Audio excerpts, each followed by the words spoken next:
తెలిసింది నేను విన్నది చెప్పే ప్రయత్నం చేస్తాను. 50 ఏళ్ల క్రితం ఆంధ్రప్రదేశ్‌లోని కృష్ణా జిల్లాలోని ఒక బలమైన సామాజిక వర్గం ఇలాంటి వాటిని తీసుకొచ్చింది. ఆస్తి విభజిస్తే ఎక్కడ ఆస్తి తగ్గిపోతుందో, పక్క వాళ్ళతో పోల్చుకుంటే ఎక్కడ తక్కువ అయిపోతామోనని ఒక పిల్ల, ఒక పిల్లగాడిని కనటం మొదలుపెట్టారు. వాళ్ళని కాస్త బాగా చదివిపించటం, డాక్టర్‌నో, ఇంజినీర్‌నో చేసి అమెరికాను పంపించేశారు.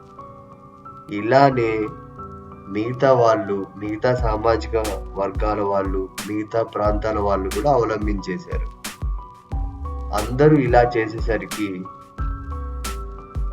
ఆ ఊరు, ఆ జిల్లా చుట్టుపక్కల చాలా మండలాల్లో వాళ్ళ పిల్లలందరూ అమెరికాలో, ఆస్ట్రేలియా, ఇతర దేశాల్లో సెటిల్ అయిపోయారు. ఎప్పుడో 3, 4 సంవత్సరాలకు, 5, 6 సంవత్సరాలకు చూడటానికి ఇండియాకి వస్తారు. ఈ పల్లెటూరులోకి వచ్చి 4, 5 రోజులు ఉండో, లేదో 15 రోజులు ఉండో వెళ్ళిపోతారు. వాళ్ళకి అక్కడ మనవళ్ళు, మనవరాళ్ళు అక్కడే పుట్టేశారు. ఈ ముసలి తల్లిదండ్రులు అక్కడికి పోలేక ఇక్కడ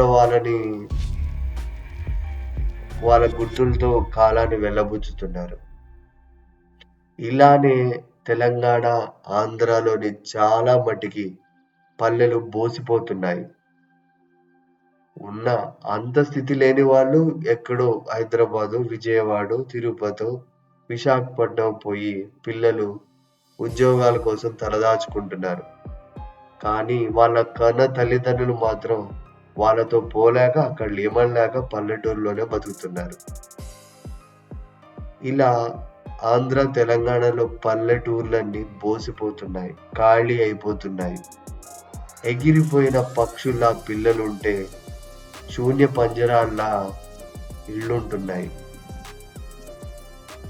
పండుటాకులా తల్లిదండ్రులు మిగిలిపోతే వాళ్ళ కోసం కళ్ళల్లో ఒత్తులేసుకుంటూ బాధలు భరిస్తూ పల్లెటూరులో గడిపేస్తున్నారు.